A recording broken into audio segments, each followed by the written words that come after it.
આસવી, હા તને ખબર છે શ્રીજી બાબા હતા ને એ ખેલવા જાય ને તો ખેલતા ખેલતા થાકી ગયા ને તો મંદિર બાજુ આવતા હતા ને તો એક મોહન નામ હતું એનું, ભંગી હતા.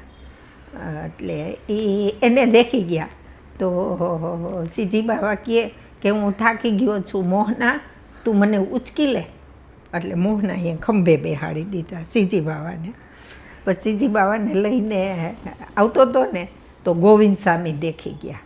એ કે લે આ શ્રીજી બાબા કે મોહન ભંગીના ખંભે બેઠા. એ કે હાલો શ્રીજી બાબાને કે ગોવિંદ કુંડમાં સ્નાન કરો.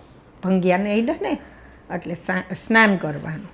એટલે એને કપડાં પહેરાતા ને એ એમણે ગોવિંદ કુંડમાં સ્નાન કરાવ્યું શ્રીજી બાબાને. ઠંડીના દિવસો હતા. પછી તો સ્નાન કર્યું ને ત્યાં ઉત્થાપનનો ઘંટનાદ થયો. દોડતા મંદિરમાં જઈ ને સિંહાસન ઉપર બેસી ગયા અને ધ્રુજે. ઠંડી લાગે ને ધ્રુજે.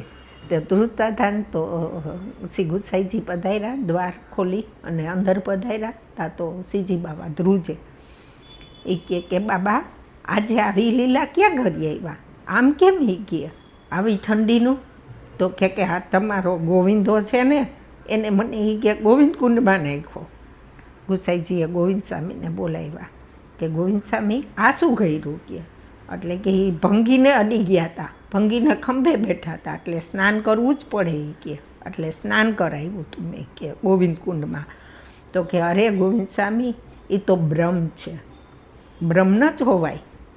તો કે એ ભલે બ્રહ્મ ન જ હોવાય પણ મહાપ્રભુજીની મેંડનું તો પાલન કરવું જ પડે કે ભંગીને અડી એટલે સ્નાન કરવું જ પડે.